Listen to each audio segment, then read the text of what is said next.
Testing, testing, 1, 2, 3. I believe we are live. Mic check, mic check. Yeah, we're live. We'll talk some boxing in a second. But hopefully you guys are okay. Great news today, man. Josh Taylor, Jose Ramirez, official, confirmed. 22nd of May. What a fight that is, man. Cannot wait for that fight. Brilliant, brilliant news, man. That's what we need right now, these sort of fights in boxing. The undisputed fights. And it turns out Taylor versus Ramirez is the first of those fights to get made. So credit to both fighters involved, and credit to Top Rank, of course, as well for getting it on. Awesome fight. Going to be a war. Can't wait, man. Cannot wait. But yeah, I'll wait for a few people to get in. And, you know, we'll talk some boxing, man. We'll talk some boxing. Okie dokie. I think we're live. Let me just double check we're live. Because talking to myself would have been a disaster.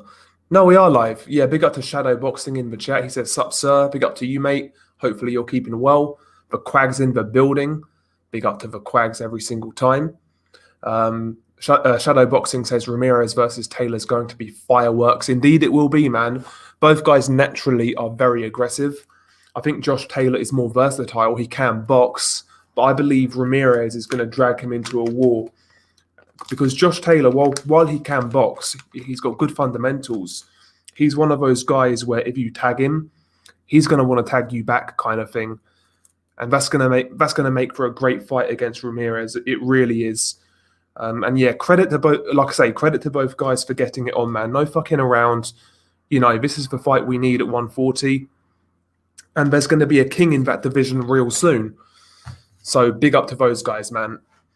Big up to Zeke D in the chat as well. He says Ramirez, 100. Yeah, Ramirez has a good chance, man. I don't get me wrong. I make Josh Taylor a favourite, but I've seen people say it's going to be an easy fight for Taylor. I totally disagree. It's going to be a very hard fight. It's going to be a very hard fight. Big up to the Shepherd of Sons in the building. Hopefully you're keeping well, Shep. Danilo, he says, Del, why won't... Okay, so I'll start that again. Del, why won't you reach out to get some boxers, managers, or promoters on your channel? Listen, man, I've been asked that before, and listen, all I am basically, yeah, I'm some cunt online who talks about boxing. I'm a boxing fan. I've never really been interested in like interviewing fighters or promoters, etc. Just not my thing. Listen, if I was doing a live stream, yeah, and a fighter wanted to jump on and just talk, I would, because that's not really an interview. I'd have a discussion with somebody in boxing, but like in an interview format, that's not really me. I've never really been interested in that side of boxing, like the media perspective. Listen, I would love to work in boxing in terms of like being a matchmaker or a talent or a scout or something like that. I'd love to work in boxing, but not on the media side, to be honest. But who knows, man? You never know, but I doubt it. I doubt it. Big up to Kashiar in the chat. He says, sup, bro? Big up to you, mate. G-Man Boxing, Taylor Ramirez, all I need to say, buzzing. 100% G-Man, 100%. It's all we need right now, man. These are the sort of fights. These are the sort of fights, man. And again, it could be the year of Undisputed. Like the PBC, they can easily make Brian Castano, Jamel Charlo. No reason why that fight should not happen next. And obviously the big one, Joshua Fury. We should get all of these fights this year. You know? Plus unification fights, Beterbiev, Bivol. That needs to happen ASAP. We've got Gonzalez versus Estrada. Listen, man, 2021. I'm going to keep my fingers crossed. I want a really good year. I'm hoping for a really good year. And this is some good news. Hopefully now, but the heavyweight fight gets announced. And we'll be in a really, really good position. Sorry, I'm kind of distracted right now. Yeah, but big up to G-Man as well in the chat, man. Big up G-Man. Do they have a location? Sorry, Simon Coulthard, he says, do they have a location? From what I've been reading online, it's not been confirmed, but it's looking like Vegas. Big up G-Man. Check out G-Man, by the way. Great channel. The Quags, I'm taking Taylor. Me too. Listen, if I gun to my head, I pick Taylor. But I think it's going to be a hard fight. I do. Exactly, Zeke. Yeah, Ramirez is a dog when he's in that ring. Yeah, indeed he is, man. He's got a great chin as well, good punch output, good power. He'll keep on coming forwards no matter what Josh Taylor throws at him. The only way he can stop Ramirez coming forwards is knocking him out because that kid's got no backwards gear at all. He really doesn't. Pick up to Max Kuckerman in the chat. Long time no see, bro. Long time no see. Hopefully you're well, mate. Hopefully you're well. Let me sort that out.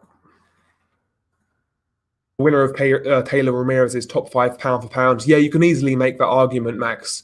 Especially Taylor with that resume. Ramirez would be his 5th unbeaten fighter in a row. And in like 18 fights, he would have beaten Ramirez, Prograis, Baranchik, Postal, Vasquez. His resume's tight. His resume's looking tight.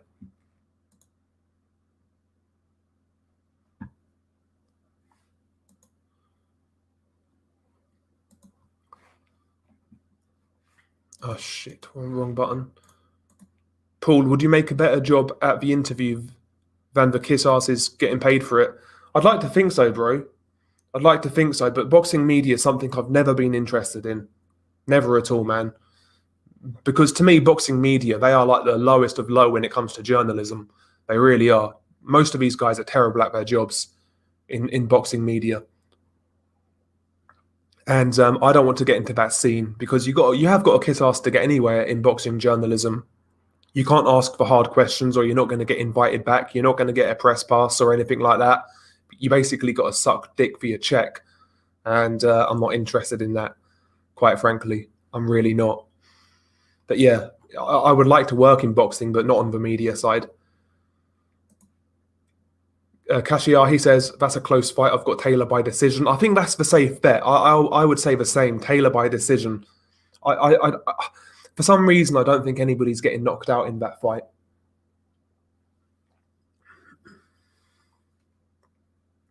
J Dev, Jose Ramirez's wife is short with big tits. Josh Taylor's girlfriend is almost the same height as Josh, literally levels. Yeah, man, I'm a fan of, as you know, I'm a fan of. You got to have a little bit of meat on your bones. You know, thick, not fat, like you would say, J Dev. But yeah, big up to Unrivaled, man. Big up to Unrivaled. Hopefully you're keeping well, bro. But yes, it's a great fight, man. It's a great fight. Yeah, and we got Ruiz versus Arreola. Listen, I've got no problem, with Ruiz wanting a comeback fight. No problem at all. But, you know, if you're fighting on pay-per-view, the level of opponent has to be a lot better. If Ruiz fought Arreola on regular Fox, that's cool, man. Whatever. Have your comeback fight. No problem at all. But on a pay-per-view level, we expect better than fucking Chris Arreola, who's not fought since 2019. And when he fought in 2019, he got beat by Adam Kalnacki. And after that fight, he said he was going to retire. So that's a real poor pay-per-view headliner. That card has to be stacked beyond belief. It really does, man. Yeah, beat you to the punch, Johnny. It's a great fight, Johnny, man. I'm fucking hyped for it. It's going to be a great fight. The Quags, I don't think anyone's getting stopped either. 8-4 for Taylor UD. Yeah, that's what I'm kind of thinking. A competitive fight, but ultimately Taylor wins a pretty clear decision. That's my initial thoughts. But the wild card for me is Ben Davison. A lot of people, especially in the UK, are not convinced by Ben Davison. And we've not seen Josh Taylor in with a test with Davison in his corner, you know? So that's a wild card in this fight. And I don't trust Ben Davison. I really don't. I think that guy's a bloody, well, I'm not convinced. Put it that way. I'm not convinced. Exactly, Johnny. That's how I see it. Him having a tune-up's not a problem. It's being on pay-per-views that's the problem. I totally agree, Johnny. And you guys may say, well, you're from the UK, why do you care? Well, we're all in it together, man. That fight being on pay-per-view does nobody any favors, and it's not good for the sport. You know, if they had that fight on regular Fox, I'm sure that fight would do good numbers. And I'm sure Ruiz is going to look really good in that fight. So why not put it on regular Fox, have Ruiz look good with his new trainer. Hopefully he's lost a bit of weight. And then they can start pushing this guy again. But putting that behind a paywall, nobody's going to watch it. Nobody's going to watch it, man. And that's detriment to Ruiz's profile, quite frankly.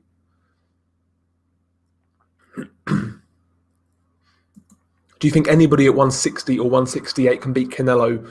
What about 175? Yeah, at 175, I would flat out pick Beterbiev, and I would say Dimitri Bivol has a great chance. At 168, I don't see any.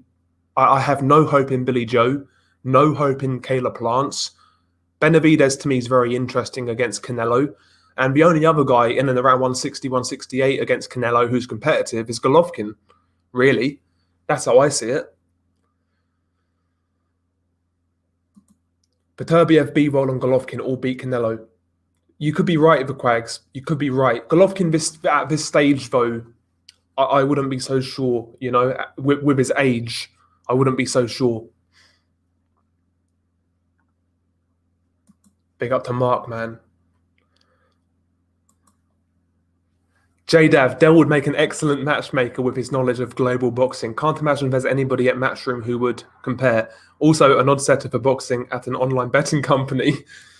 Yeah, I'd be interested in that sort of thing in boxing. If I were to work in boxing, that's what I would want to do, you know? But the problem is, yeah, in the UK, the British Boxing Board of Control, they're like an old boys club, you know? You got to know somebody to get in.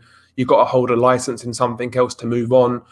Like, it's really hard to get in boxing in the UK. Like, I would love to be a judge, for example. But in the UK, you've got to go through refereeing courses first and whatnot to become a judge, which is ridiculous. I've got no fucking interest in being a ref at all. I would love to do judging, though, but you can't really...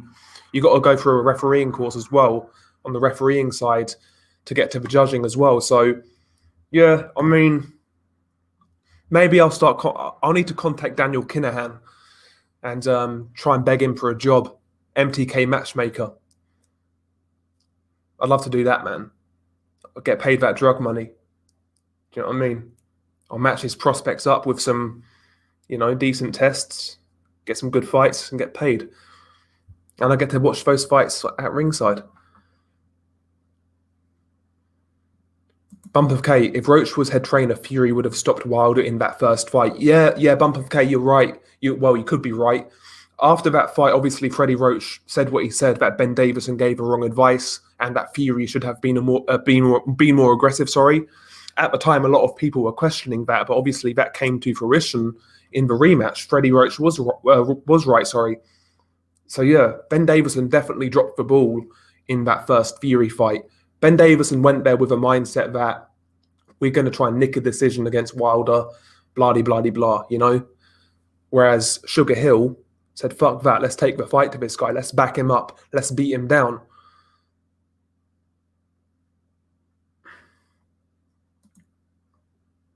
I'm extra hyped right now. I'm pacing back and forth in the office as we speak. Yeah, man, I want to get out there and fucking have a tear up. Do you know what I mean? I want to go back sparring, but everything's shut right now, man. Big up to Apology Man in the building. Big up to Apology. The real life Bane. Big up to Apology Man. Virtuoso, ear to ear smile indeed. Yes, sir, man. See, this is what it's all about, man. This is why we cover boxing. This is why we watch boxing. I don't want to be talking about some fucking mismatches or getting, like, you know, complaining all the time. I want to just be fucking happy with the product. And that's what this fight brings, man. That's brilliant fight. Yeah, Mr. Doc, 140 is kicking welterweight's ass right now. Indeed it is. 140's been a good division for a couple of years now, actually. Had some real good fights in that division. Cepeda versus Ramirez, Cepeda Baranchik, Taylor versus Baranchik, Taylor versus Prograis. Had some real good fights in that division. And there's a couple of good young up-and-comers in that division as well.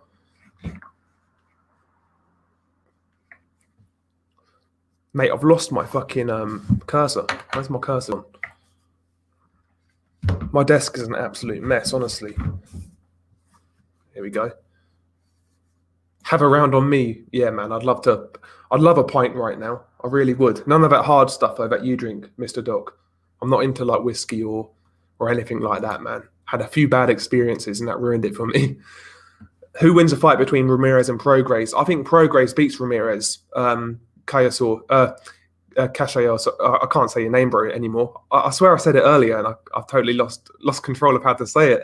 But who do you think wins the fight between Ramirez and Prograis? I think Prograis. I actually believe Prograis was the hardest fight for Taylor at 140. I think he's already beat that guy in Prograis. I think Ramirez is going to be slightly less hard. Still going to be a hard fight, but not quite as hard.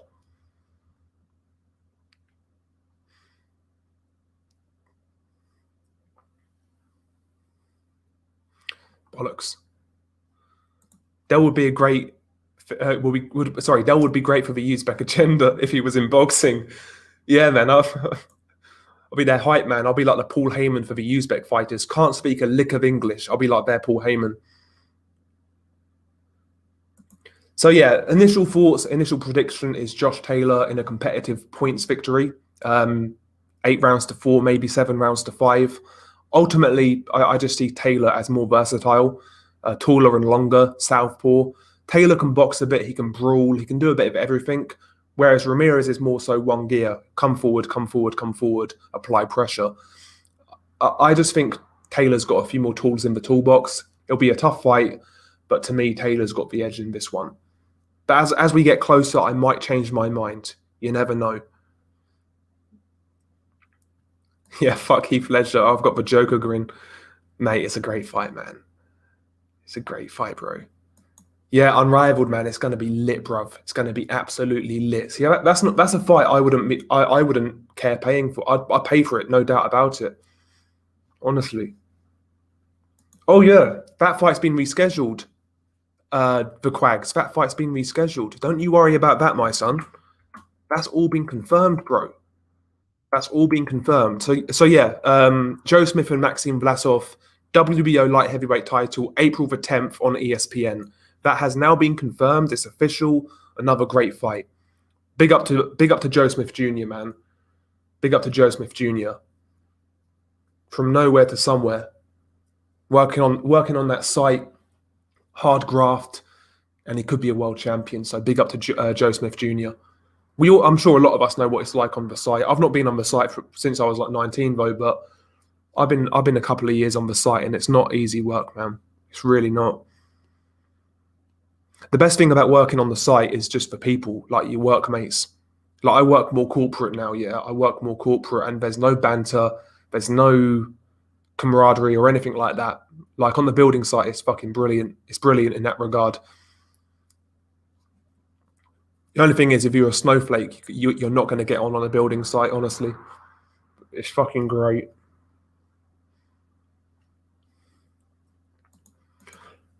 Yeah, 140 has to be one of the best divisions. Look at that top 10. Yeah, the top 10's immense. The top 10's immense. But same with like super flyweight, for example. That's a great division as well. Super flyweight's one of the best. Lightweight's hotting up. I quite like the look of 130 right now as well, actually. Mr. Doc, can't say my own fucking name. Blue collar. To be fair, Davidson is a young trainer who was coaching not to lose. Freddie is an uber experienced old school trainer who doesn't mind if his guy gets knocked the fuck out. Yeah, that is true in a sense, because Freddie's reputation is basically set in stone now, isn't it? Whereas Ben Davidson's making his bones. He's got a lot more to lose on his side, let alone the fighter. That's actually a real good point. Yeah, that's a really good point. Yeah, Doc cracked some booze when he got this news. Indeed, man. Listen, bro, if I had some booze right now, I'd be laughing. I'd be absolutely laughing, bro. But we haven't got any booze. I've had like fucking 2 beers in the last week, bro. I've done really well. Trying to tone it down, he says with a fucking cigarette in hand. Unrivaled boxing talk. Unified versus unified. Undisputed. Lineal to come forward. Marauding warriors putting their lives, zeros, and pride on the line for you and I for free. How amazing. That's what it's all about, bro. We're all going to be super hyped. No matter what, man, we're going to make time for that fight. Listen, whoever, some fit broad with big tits and a fat ass could be on standby. Yeah, I'm watching that fight. She's fucking waiting, bro. She can wait. She can finger herself. Forget that. I'm watching that fight. Are you serious, man? I'm watching that fight. Nothing's getting in the way of that fight for me. I don't care what it is. They can all, everything can wait.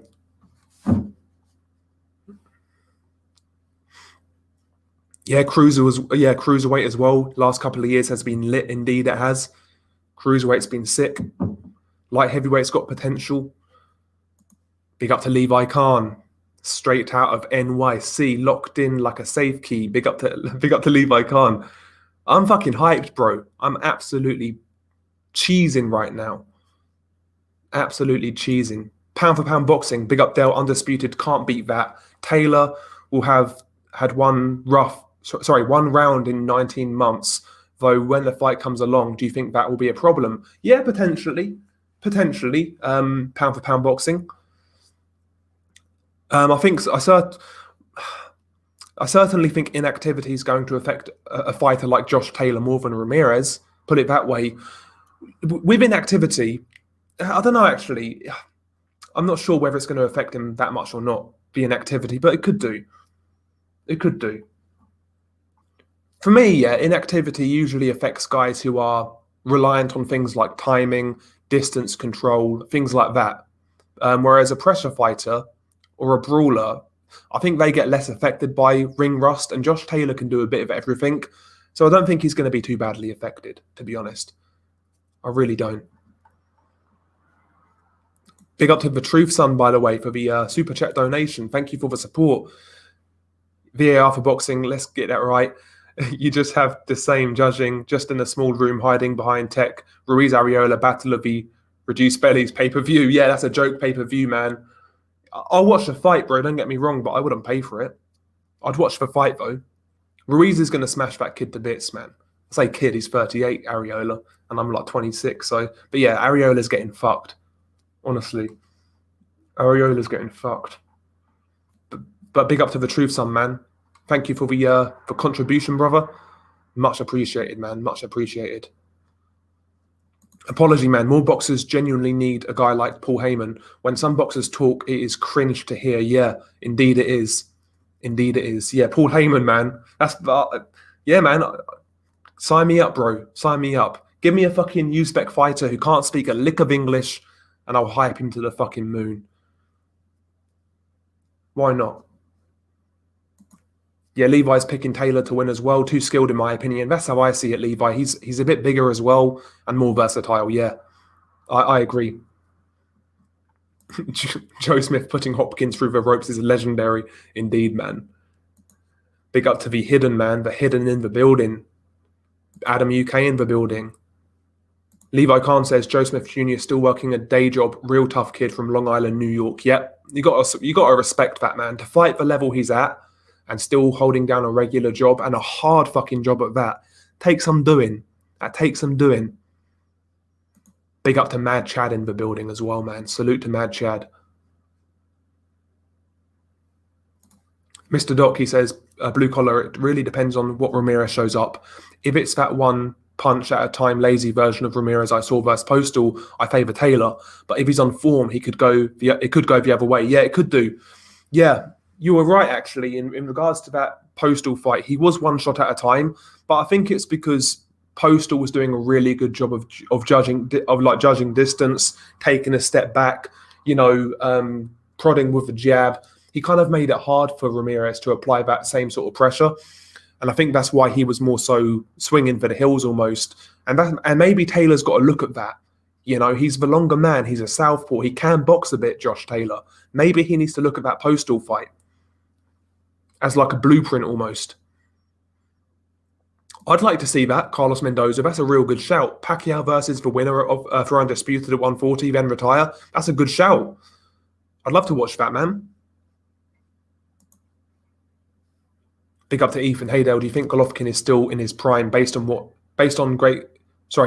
do you think Golovkin is still in his prime based on his great performance against Cesmaretta? I would still say he looks the same to me. I think he's lost a few steps, Golovkin. He's certainly not shot. He's not shot. He's still useful, Golovkin, but he's not the guy he once was, for example, 2013 to 2015. To me, that was the best Golovkin. Sort of, 2012, 2013, 2014, 2015. I think that was Golovkin at his best. And he's definitely lost a step or two since then. But still a very dangerous fighter, Golovkin. Good question here. Cashier, if Monzon, Hagler, Golovkin, Hopkins, Robinson fought each other at middleweight, who ends up with the most and least wins? That's a damn good question. That's a damn good question. Believe it or not, I don't think Hopkins does all of that well in that little bracket there.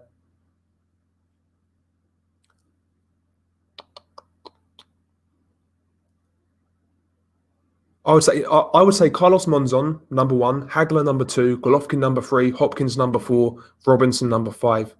I know the old heads are going to hate me for that one, with Robinson at number 5. Just my opinion. That's a shit fight, Levi. That's a bad fight. Lucas Brown versus Paul Gallen. Christ almighty. That's a bad fight, bro. Mad Chad, Undisputed, nothing better in boxing, indeed, bro. And again, you know, we can, there could be 2 more. You know, the big Undisputed fight at heavyweight, and also Charlo versus Castano. Now, you twisted my arm there, Bump of K. I'd rather have an hour with Margot Robbie, to be honest. You twisted my arm there.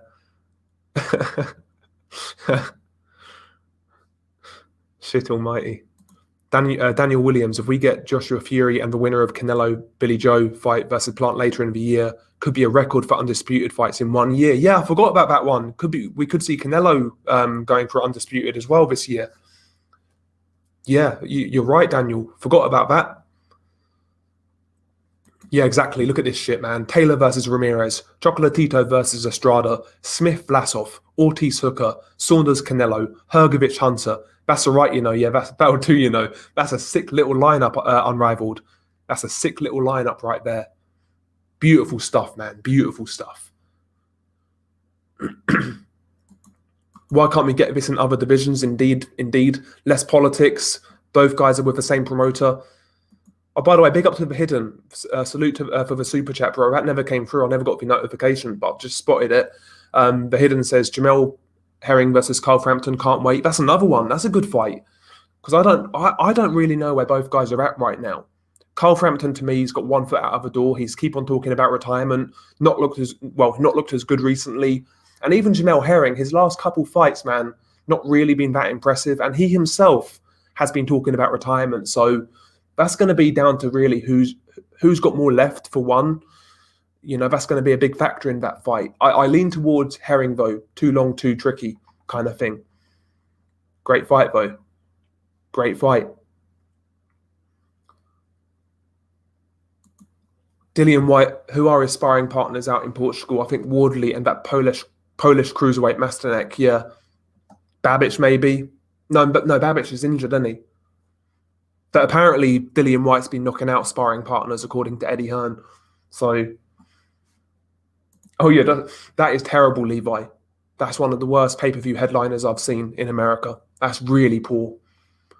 I feel for you guys, man. Just don't buy it, stream it.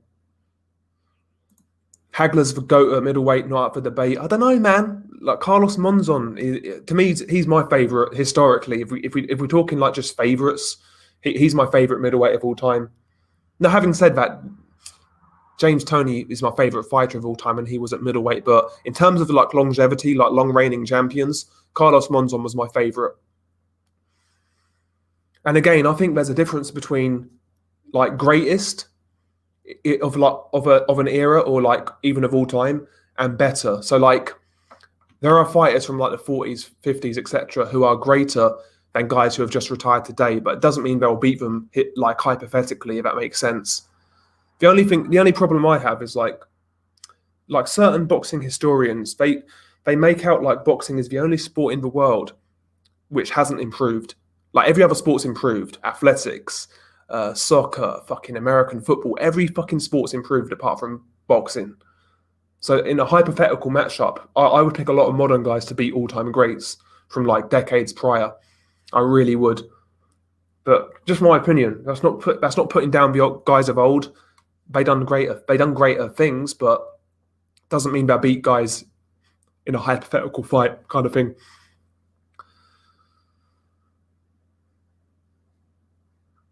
Yeah, PBC puts on the most shit pay-per-views in America. Yeah, man, they had a good little run. Like Pacquiao Furman, from what I remember, was a really good pay-per-view. Great main event. Couple of good fights on the undercard. They had a good little run at one point, but with like Spence Porter as well was soon after that. They had that nice little run, but yeah, you're right, man. Recently, it's been kind of dire with PBC. Been kind of dire. Big up to the Hidden the Game, by the way. Yeah, Hagler was a bad man. Like, just granite chin, hard as nails, aggressive, power puncher. Like, even with his training camps, man, he used to call it the prison. Just locked himself off, man, like a crazy dude. And he went to destroy motherfuckers, man. Great fighter. To say Hagler is definitely the best middleweight of all time is crazy. Yeah, man, it's all down to interpretation. So me personally, yeah, I never really get involved in like who's the greatest or blah blah blah. That's not really my cup of tea. I recognize all of these guys as great fighters, and that's really all it is to me, to be honest. Because you can't measure who's the greatest, really. Like you can't really measure it unless we get a time machine and make these fights. We ain't gonna know. We ain't gonna know. Big up to AA. Every Scottish person heard the news, and I started shadowboxing. I was throwing some killer shots in the kitchen earlier, going down to the body, man. Big up to AA. Yeah, Golovkin looked in very good shape for Quags in his last fight. Didn't he actually get a strength and conditioner though for that fight for once? Like his foot, he changed something in his camp. I think he got a strength and conditioner, maybe, or a nutritionist or something like that.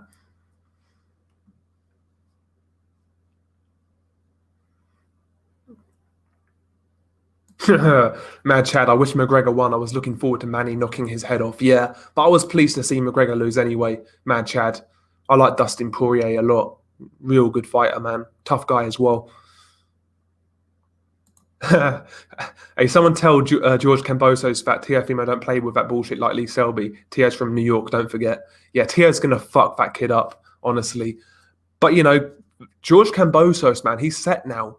He would have never imagined, he was going to get paid $2 million for that fight. Never.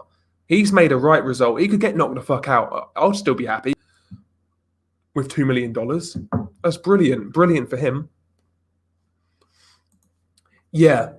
To me, Hopkins' reign, while it had longevity, it never really had the killer names, to be honest. De La Hoya, welterweight coming up. Trinidad was an okay win. I know he was coming up in weight, but that was still an okay win. At least Trinidad dispatched of was it William Joppy? He knocked out. At least he had some form going into that fight, unlike Oscar. But you know, outside of that, man, Hopkins' middleweight reign isn't great. Guys like Robert Allen, you know, I think it was Antoine Eccles and the likes, you know, people like that, man. It wasn't great, Hopkins' middleweight reign. It wasn't great. Howard Eastman, you know, these sort of guys. Mr. Doc, now you're instigating. Robinson would slap Golovkin and Hopkins around. I knew I'd get somebody with that. I knew.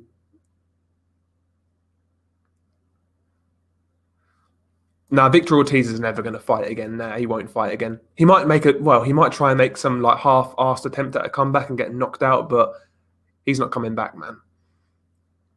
Yeah, Carlos Monzon was a fucking killer, bro. Yeah, and he was a crazy man outside the ring as well. Monzon versus Hagler is my all-time fantasy fight though at middleweight. Has to be Monzon Hagler. Can you imagine that fight? That'd be an amazing fight, man. Monzon throws Golovkin's wife off a balcony. See, that'd be a great fight as well, man. Golovkin, Monzon. That'd be sick. Yeah, Monzon was like the prototype of Edwin Valero. But he achieved a lot more in boxing though, Carlos Monzon. Like Edwin Valero, man, how good could that guy have been if he didn't go fucking crazy? He could have been something, man. Had a great style to watch. I think every single one of Valero's fights he won by knockout. And at that time, just before his death, they was talking about Pacquiao versus Valero. Would have been a great fight. I think Pacquiao would have fucked him up, but would have been a great fight. By the way, big up to Chet Collins, man. Salute for the super chat. He says, afternoon, gents. Hopkins' record at middleweight is puke liquid dookie. Fuck it now. I wouldn't go, listen, I wouldn't go that far. The longevity has to count for something. And listen, guys like Robert Allen, Howard Eastman, they weren't bad fighters, but they were like the fucking Lemieux of their day kind of thing. You know what I mean? Or Daniel Gills of their day. They're not great kind of thing. They're not great at all. They're just solid middle of the road fighters. And that's what Hopkins' middleweight resume is filled with. To me, Hopkins, what he did above middleweight was a lot more impressive combined with his age. That was a lot more impressive to me. But that's just my opinion.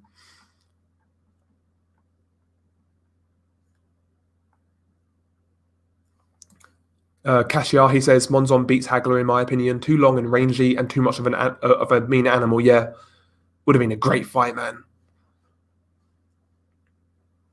For Quags, I would put Hopkins at the top and Hopkins at the bottom for sure. You could mix and match the other three, but I would rate Hagler 2. Golovkin might be too big for Robinson. Yeah, still would love to see it though.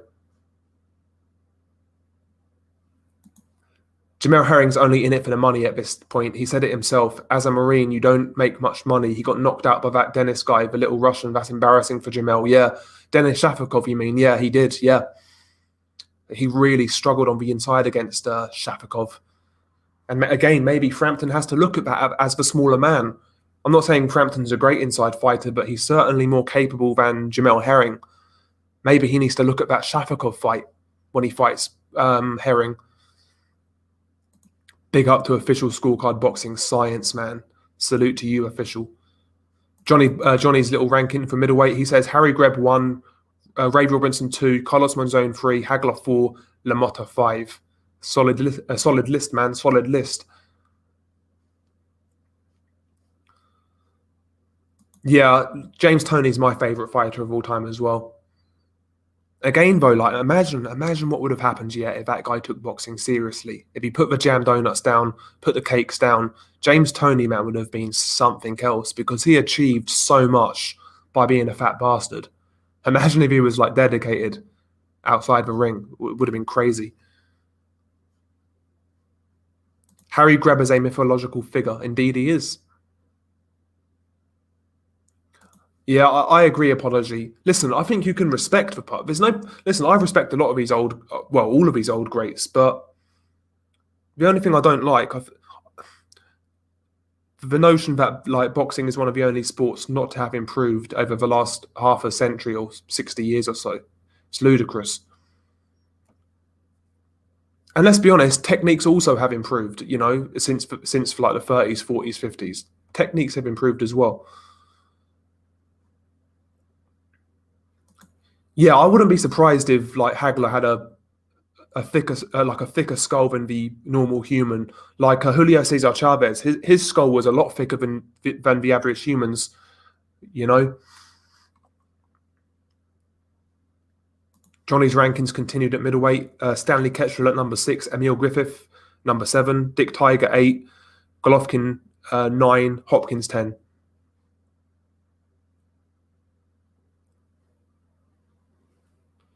See, I would have to look at Kid Gavilan.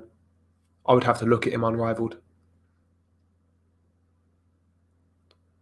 I like how no one mentions Roy Jones Jr. Jones beat all middleweights listed, in my opinion. Yeah, Roy Jones in fantasy fights is like one of those like top trump cards. Like who beats a prime Roy Jones Jr. at 160 to 175? I think Bob Foster would be interesting at light heavyweight with that big power. Bob Foster would be interesting against Roy Jones. I'd say in a fantasy fight, that's the fight I want to see from Roy Jones. Bob Foster. That's what I would say. That'd be a great fight. Real danger, man. Real danger. See, I think Roy would beat guys like Hagler, to be honest. I think he'd beat Hagler, Monzon, Hopkins. Well, he did beat Hopkins, obviously, but I know that was a green Hopkins. But still, he would beat the best version of Hopkins, in my opinion. I watched Hagler more than any other fighter when he was in his prime. He was a savage, chin of granite, pressure fighter from start to finish. Yeah, and he could box a bit as well, man. Great fighter, Marvin. Great fighter. Oh, Cashier, how do you think James Toney and Roy Jones would do against the other middleweights we are talking about? I think Roy Jones beats pretty much all of them. At his very best, I think he beats pretty much all of them. James Toney's a hard one because he was so ill-disciplined. One day he could look amazing, like the Iran Barkley fight. The next day he'll be struggling against C-level guys like Drake Fadzi. So it's hard to say with James Toney, to be honest. But on his day, James Toney could beat a lot of those guys we mentioned. But on the other day, he could lose to all of them, kind of thing. That's the sort of fighter James Toney is. Depends on what version shows up. Can you imagine though a prime like a James Toney at his very best versus Gennady Golovkin? That'd be a great fucking fight, man. That'd be a great fight.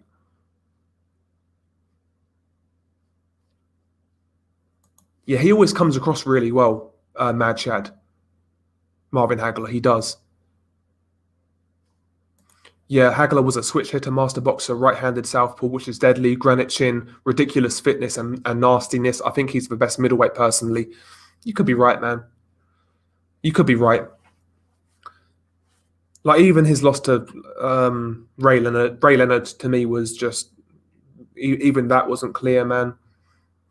To me though, like Sugar Ray didn't really win that fight. Marvin Hagler lost it. Like boxing orthodox, those first 3 rounds cost him dearly, in my opinion. Cost him dearly. But, you know, I'm not sure why he did that, man. Just to say that he could. Chris Eubank Jr. beats Monzon and Hagler on the same night. Oh, dear. Yeah, I like Monzon. I like Monzon, man. I like him. I've always had a thing, though, for Argentinian fighters. For some reason. I always like Argentinian fighters. Is Al Heyman still alive? He might not even be fucking real, bro. For all I know. Might not be real.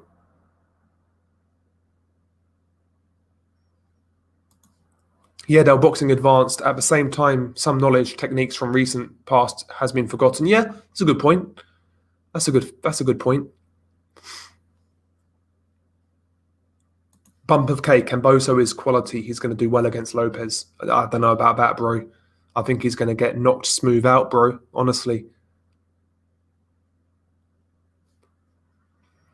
Daniel Williams, he says, Del, what do you think of Bob Arum getting bitter with Eddie and Teofimo Lopez? Looks like he's showing his true colours to me. Yeah, listen, man. Bob couldn't sort that fight. He couldn't sort it out on his own accord, so it goes to purse bids, right? That's common knowledge. When it goes to purse bids, anybody can bid. What's Eddie supposed to do? Just not fucking bid? You guys know I've got a lot of problems with Eddie Hearn and how he runs the UK side of things, yeah, but Eddie's within his rights to bid for that fight. He done nothing wrong. Bob Arum's just being a fucking idiot, honestly. Bob Arum, though, he's got to that age now where he just don't give a fuck. He'll say what he wants and that's it. He don't give a fuck anymore, man. He really don't give a fuck. He don't care who he upsets, who he offends. But yeah, he's in the wrong on that one. Listen, fair enough, not being willing to pay Tio that money, not a problem. But listen, if you're not and somebody else is, then just accept it. That's all there is to it, really.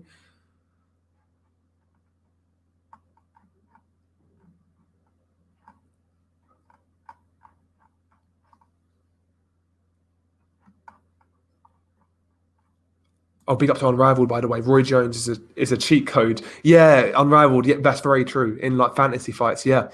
Oh, Roy Jones beats this guy here. Anybody, that's like the top trump, Roy Jones. Anybody from 160 to 175. But I think Bob Foster would be interesting. I really do. Damn, the Hidden as well, another donation. Prime Joe Calzaghe, Prime Andre Ward at 168. I think it's going to be similar to the Hopkins fight. Very, very messy kind of thing. Calzaghe's work rate, Ward's single shots. Ward's going to try and spoil. It'll be a split decision type fight, and depending on where it is, that's who gets the win. In America, probably Ward split decision. In the UK, Calzaghe split decision. That's how I see that one. But big up to Unrivaled Boxing Talk for your contribution and also the hidden. Big up to you two guys, man. Big up to you two guys. I'm getting far behind, aren't I? I'm getting far behind, bro. Fuck's sake. Big up to Steven Schneider, by the way.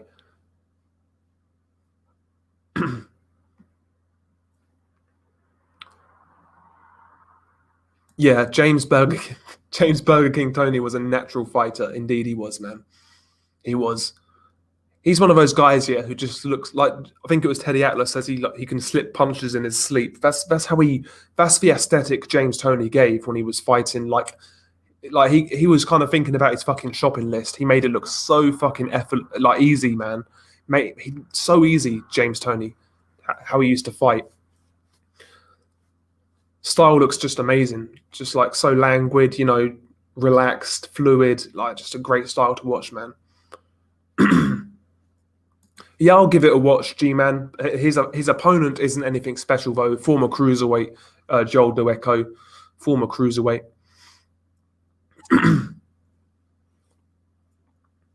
Tony in an alternative universe would beat Roy Jones, in my opinion, but that's nonsense talk, really. Yeah, I mean, I'd like to see in a different world, James Toney fucking taking it seriously, man. Hang on, is Cheeseman? Hang on, G-Man. Is Cheeseman Metcalf this week, G-Man? Because I know it's listed. I know it's listed on BoxRec, but I was assuming that it was listed because they never took it down from the original Dillian White date. But if that fight's this weekend, man, that's a sick fight.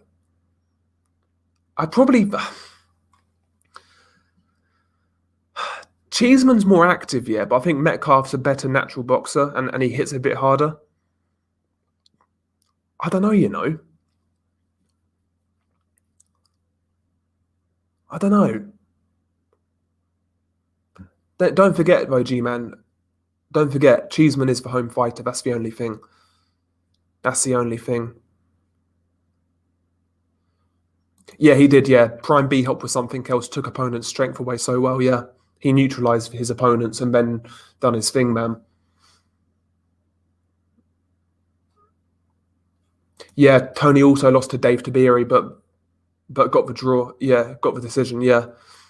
He lost to Dave Tiberi. By the way, that fight, Chet Collins, after that fight, I think even the FBI investigated that fight for match fixing or corruption in boxing. That's how bad that decision was. Like, James Toney could have his off nights. Like, James Toney could lose to somebody who was a C-level fighter. But on his day, man, he was a sick, fucking great fighter, James Toney. Vasily Girov, brilliant performance. Out of shape as well, by the way, just great performance. Iran Barkley's James Toney's best performance. Looked like $1 million that night. The technical fight he had with Mike McCallum, the first fight, tremendous, man. Tremendous. Like, James Toney was an enigma, man, honestly. But yeah, Toney versus Barkley is one of my favorite one-sided fights of all time. One of my favorites, man. Yeah, Daniel, yeah. Roy Jones had unreal athleticism that nobody else came close to. It made up for all of his flaws. He used to play basketball on the day of fights. Yeah, Roy Jones was crazy, man. I think Roy gets stopped against Monzon and Hagler, but beats every other middleweight. I don't know, man. I think he's going to be too fleet-footed for those guys. I think he'll beat both on points, but I'd love to listen, man. Hypothetically, great fights.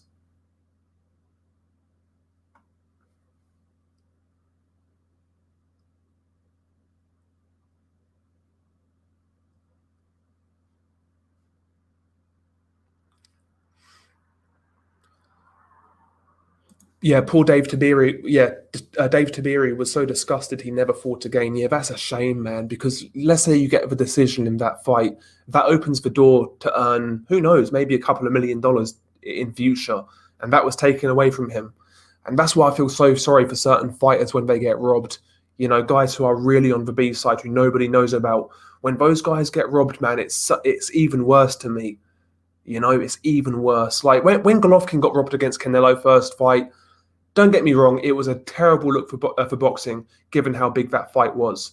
But Golovkin's got no worries in the world financially. You know, he's set for life, and his kids are set for life. Whereas some cunt from, I don't know, some B-side guy who nobody knows beats a world champion and gets robbed.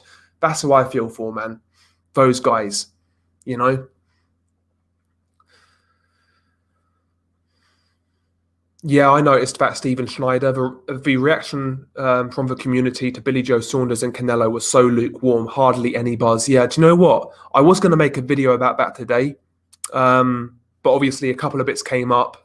The the Josh Taylor fight got announced, so I never got around to it. But I will make a video in regards to Billy Joe Saunders in particular, and basically why I'm not hyped for that fight. I do plan on doing that. Oh, Lucas Brown, Simon. Lucas Brown should clean out Paul Gallen, whatever his name is. He should knock out Jason. Is it Paul Gallen or Jason Gallen? One of the two. But he should knock him out. Yo, we're due a win over Mexicans, Johnny boy. For British fighters, man, we're due a win over Mexicans. So hopefully Josh Taylor can be the guy to do it. But they make him tough out there, man. In Mexico, they make him tough. I thought Parker won, Simon. To me, Junior Farr, I'll put it like this. To me, that fight was very winnable for him, but he threw it away. Too much clinching, too much, you know, trying to neutralize Parker without working. Parker was the aggressor, a bit more busy.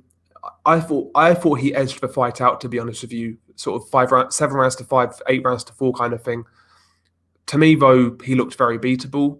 And Junior Farr threw it away because when he was throwing that right hand, he was landing on Joseph Parker, and he picked some real good shots. But I just can't give a guy credit for holding like that.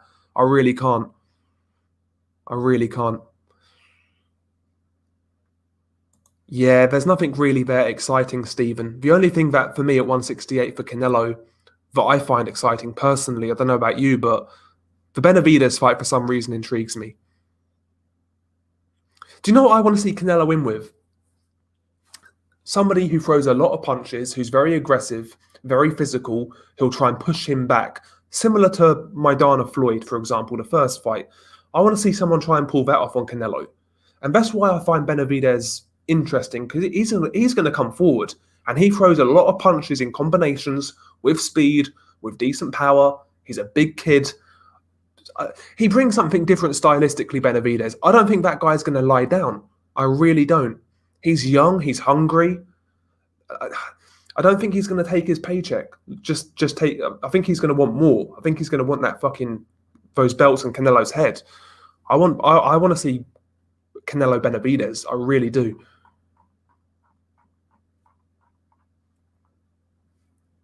Marciano Roy Jones. Fuck. Marciano Roy Jones at heavyweight. How much would Marciano weigh though? High 190s? Probably Roy Jones on points. I'll get hate for it, but Roy Jones on points. Yeah, I've got Jones. I think Jones might knock out Kovalev. Apology. I think Jones might knock him out. Del, when are you starting the new channel?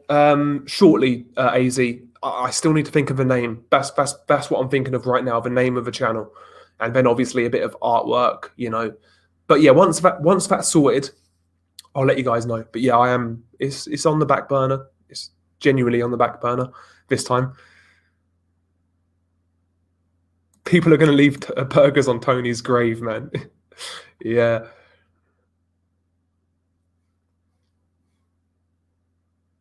Yeah, indeed. Yeah, 100% unrivaled. Yeah, James Toney's actually just straight talented. Yep. He's one of those guys, like I said, man, who just inspired me to actually get in the gym and try boxing. You know, he's one of those fighters in which I try to fight like. There's very few fighters who are like that. James Toney one, David Hay another. You know, these are guys who I really liked as a kid. James Toney's a guy I kind of got into. He was a bit past my time, but I started watching his old fights and I loved watching him.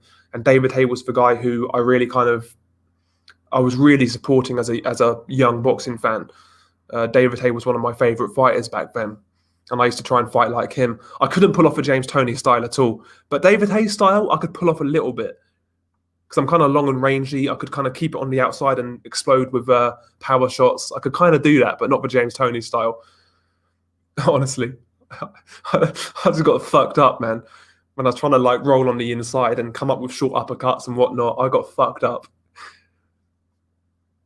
Because I tried to fight like James Toney in my very first spar, yeah, and I got fucking punched all over the gaff.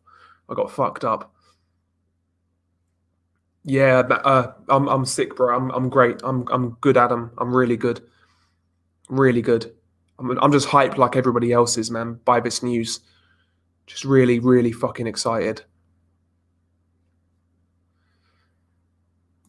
Oh yeah, that's good. Yeah, we should be having White Povetkin 2 this weekend, and yeah, that's another good fight coming up, though. I know we have to wait for it a bit now, but I'm looking forward to it, man.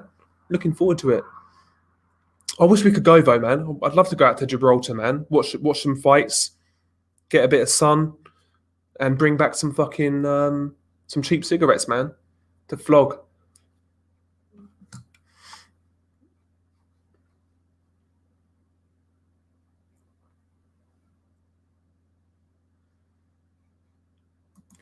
Yeah, the one drawback from Tony was his obvious and repeated steroid use. However, I don't care about that, and he's still my favourite fighter, yeah. A lot of these guys, man, are on PEDs, whether they get caught or not. That's how I see it. Tony would have destroyed Ben, Eubank, and Collins. I totally agree. I totally agree. If he's at his best, 100% he beats all comfortably. If he has a Drake Fadzi moment, they could all beat him. But yeah, Tony at his best beats all of those guys comfortably. Every single one of them.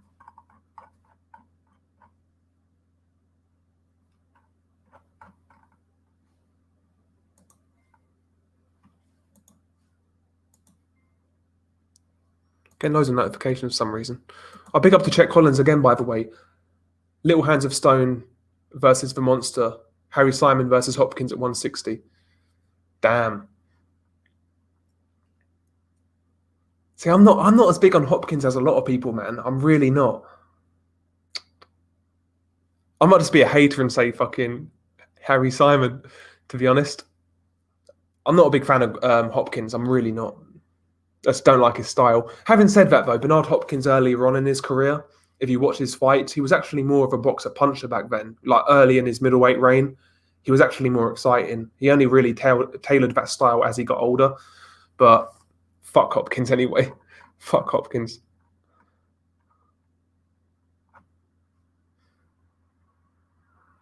I know, I'd love to see that.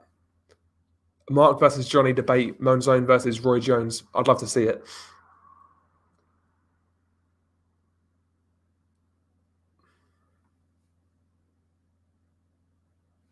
Yeah, we're out here fucking taking L's on the daily, bro, at the minute, Johnny. Taking those L's, man. See, that's what I'm saying, AAA. I don't think Taylor's going to win this easily, though. I think it's going to be a very hard fight. Ramirez is... You need to fucking knock that guy out to stop him coming forwards, because he's not going to get deterred. He's really not. Taylor needs to dig to that body. I think he needs to box, yeah, but he needs to choose when to mix it up, Taylor. And when he does mix it up, don't neglect that body, man. Try and slow this guy down.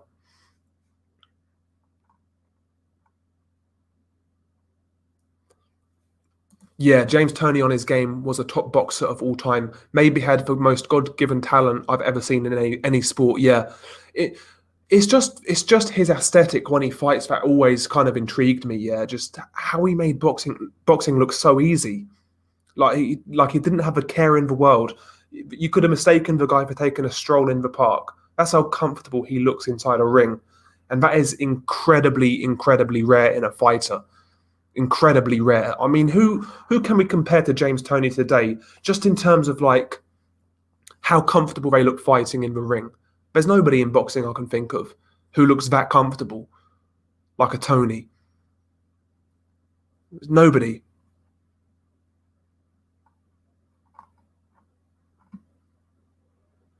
AA says, I want to see Canelo fight Benavidez or Melakuziev, only big aggressive punchers. Yeah. Benavidez for me. Melakuziev needs to prove a lot more, but I do like him. I do like Melakuziev. Big up to Ray Sherwin. Big shout out to South Yorkshire Packaging and Innovation Alloys. Big up, man. Big up.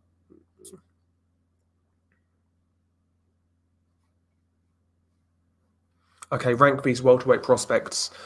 Virgil Ortiz, Daniel Ulusanov, and Jaron Ennis. Okay, so I've got Virgil Ortiz as 1A,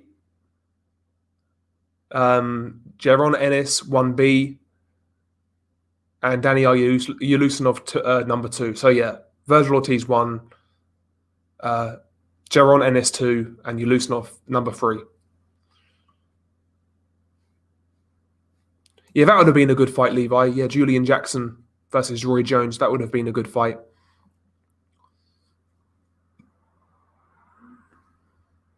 Nah, at 160, man, I see Canelo fucking up Errol Spence. I really do.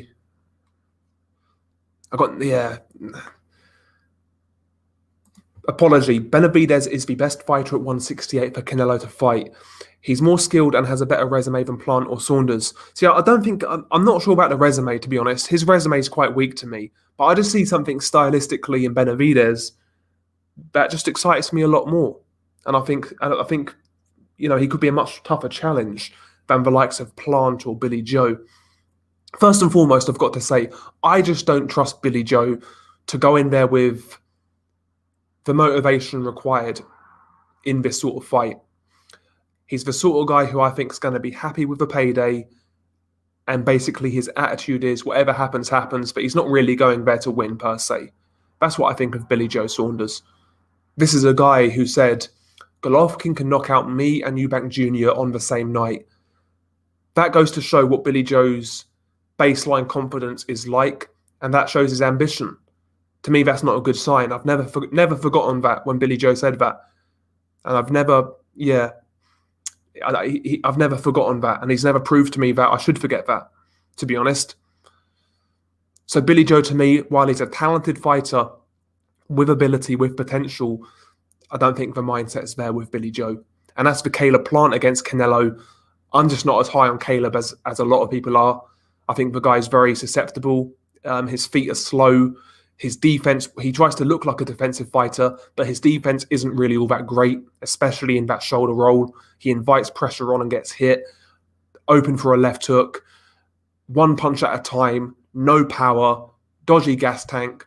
Caleb Plant, to me, is not interesting either against Canelo. I'm a low-key Caleb Plant hater. I don't hate the guy, in all seriousness. I just don't rate him. I don't rate him. Bektamir kills Benavidez and takes his coke. I don't know, bro. It's not killed me yet. It's not killed me yet. Yeah, man are out here scared of a cold, bro. It's crazy. Far should have been arrested for sexual assault after that fight. Way too much hugging. I agree, bro.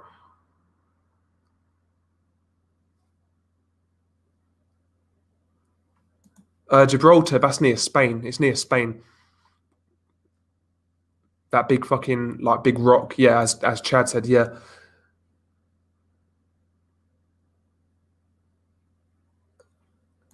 Yeah, I need to stop that, Levi. I need to stop that.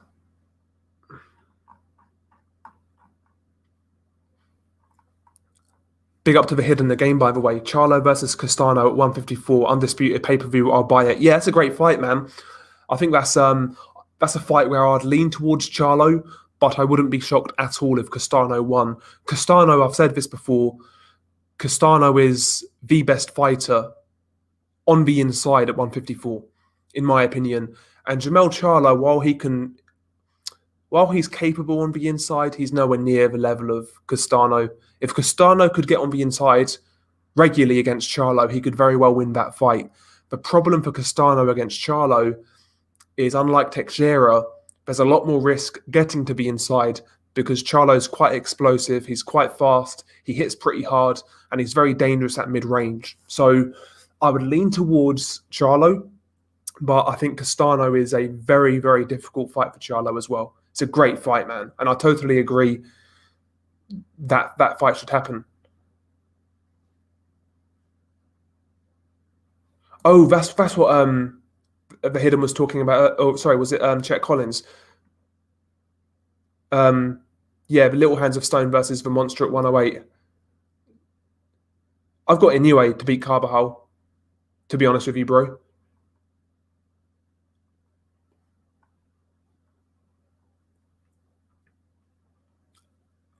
I've got a new way.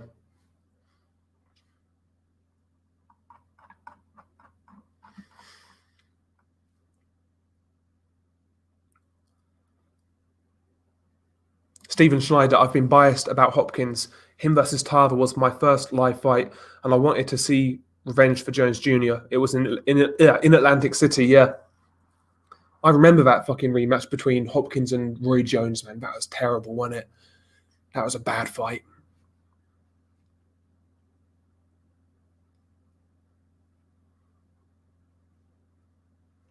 Big up to Duck, man.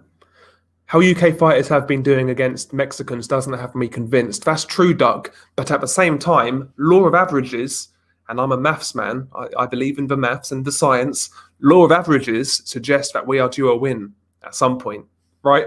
So maybe Josh Taylor's going to be that guy. Fingers crossed, man, because I like Josh Taylor.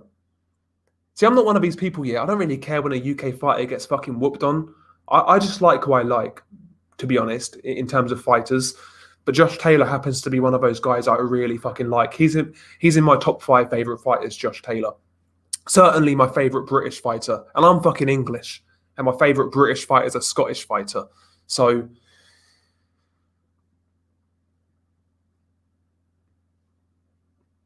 pick up to Eddie Hills. Remember being mesmerised seeing Tony highlights for the first time. Same with Rigondeaux. Yeah, Rigondeaux was a fighter who I used to like a lot actually back in the day. And then it kind of tailed off after the Denaire fight. It never really happened, and I lost interest in Rigondeaux. But Rigondeaux for a short period was a real interesting fighter, man. His performance against Denaire was absolutely stupendous. It would have been almost punch perfect if he never got dropped in the 11th or 10th, whatever it was. But brilliant performance by Rigondeaux. Brilliant performance.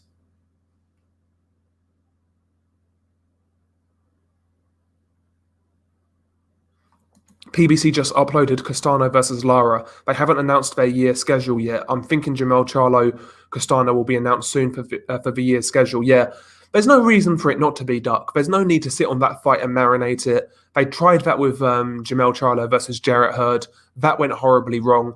Don't make the same fucking mistake twice. You've got all the belts. Just make this fight. Honestly, just make the fight. Ray Sherwin with the quotes, man. I love those quotes. White needed more time for his juice cycle. Real reason for the delay. I think both guys probably are getting juiced up. Povetkin out in Russia, Dillian White in Portugal. These guys are getting juiced out of their fucking peanuts, honestly. They're getting juiced up. He's not one of my favourites, J9898. He's not one of my favourites. The thing is with Canelo, yeah, if it wasn't for the politics, he'd be one of my favourite fighters because just watching him, his skill set is amazing. I love his style of fighting, his combination punching, the body work, the counter punching, the defence. Aesthetically, I like watching Canelo fight, right? But it's everything that comes with him, the politics, the decisions, all of this nonsense that comes with him. That's what kind of puts me off Canelo. The rehydration clauses, the catch weights. I know certain fighters do that sometimes, but to me with Canelo, it just seems way overboard, man. Do you know what I mean? I agree, Chet. Plant has zero chance. Yeah, I totally agree.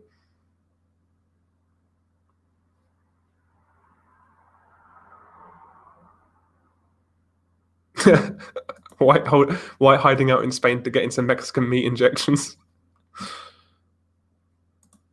Caleb Plant wouldn't beat Canelo at board games, much less a boxing match. Yeah, Trump took all the COVID with him. Mate, we're still fucking locked down in the UK, man. It's madness. Eventually, man, I don't know. I'm not going to talk about COVID because I trigger people, apparently. I remember when I done a video on Eddie Hearn getting COVID, just like a little piss take, and I lost like 10 subs because of that.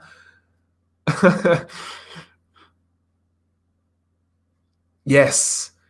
Yes, very good point, official. Yeah, we saw Jamel Charlo's not as great on the inside against Harrison. Yeah, Harrison was really working him on the inside. But imagine that's Castano. Castano's got much better head placement, head positioning. Sorry, he's got a better chin, creates better angles for himself.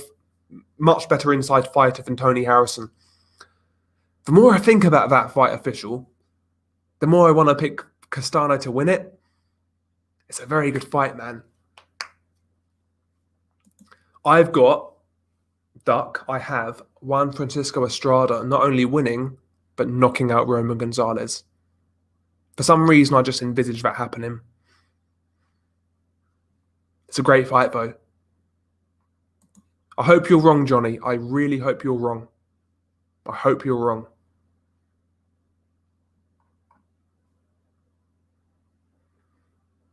Duck's going with Roman Gonzalez in the Estrada fight. Haven't been impressed with Estrada lately. I think both are beyond their primes, but Estrada's getting touched up more, especially with combos. That is true, but like even Roman himself, man, he looked great against Calya 5, but there were moments in that Israel Gonzalez fight where Gonzalez was having some real success. The other Gonzalez, Israel, he was having some good success, man, landing some good combinations, punching with Gonzalez, landing a few shots. I don't know, man. For some reason, in the exchanges in this rematch, I think it's gonna. I honestly think that's gonna favour the counterpuncher Estrada. I can see him tagging Gonzalez with something big. But maybe I'm wrong. Maybe I'm wrong. Maybe I'm wrong. Steven Schneider, Inoue just seems a little vulnerable, but as a fan, I never miss a fight. Yeah, he's one of those must-watch fighters right now. He's a must-watch fighter. Yeah, crazy. I see Josh Taylor as number one pound for pound in the UK. I do. Hello to hello to all of you hardcore boxing fans out there. How you doing? Dear.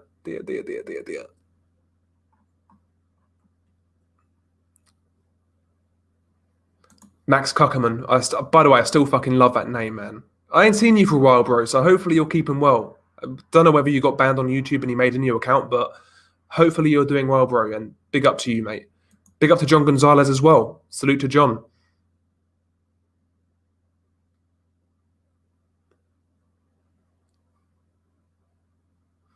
Then I forgive you, but no, that Chocolatito won't. Yeah, that was a hard fight for me to pick, man, because I honestly, I fucking got so much respect for both fighters.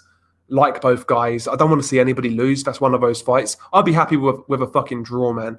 But yeah, it's a hard fight for me to pick, but just something about that fight tells me Estrada's going to stop him. I don't know why. That's a gut pick, by the way. That's a gut pick. I never pick on my gut. And what I found is when I don't, I get it wrong. When my gut instinct is usually right, and I sometimes ignore it. And when I ignore it, a lot of the time it goes wrong. So I'm going to go with my gut on this one.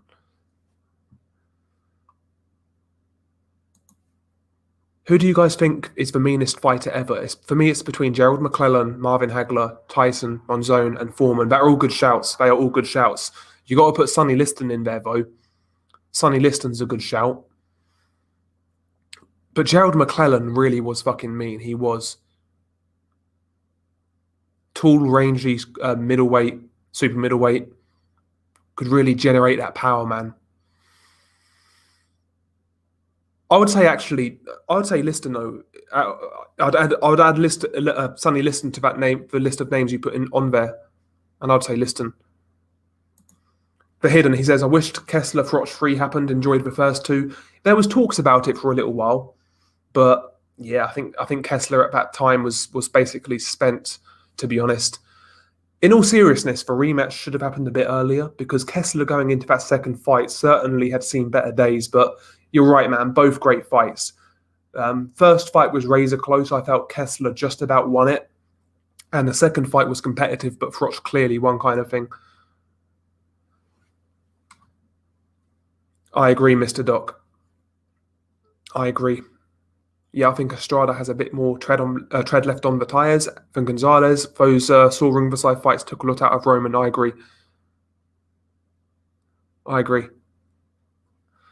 Duck, I can see both happening there. Obviously, Roman Gonzalez isn't what he used to be either. And yeah, you're right. Chocolatito got touched up a lot by Israel Gonzalez. Yeah, it's a hard fight to call, Duck. It really is. It's a hard one to call. But yeah, you're right. You know, Estrada himself has been picking up a lot of injuries. You're right. He got dropped in his last fight. He got hurt. So, it's a good fight. It's a good fight. But anyway, guys, I'm going to wrap this one up. I wasn't even going to live stream tonight. Just got so fucking hyped up because of that news with Josh Taylor and Jose Ramirez. I was so hyped up, man. So I thought I'd live stream. And yeah, man, hopefully you guys did enjoy it. If you could smash the like, by the way, it always helps us out. Goes down well at YouTube with the nerds down at Silicon Valley. They like it when you hit the like button. So if you could smash the like, that would be much appreciated. But I'm going to wrap this one up, and hopefully you guys have a great week. And I'll try and get one more live stream done later in the week at some point. But peace to you guys, man. Peace.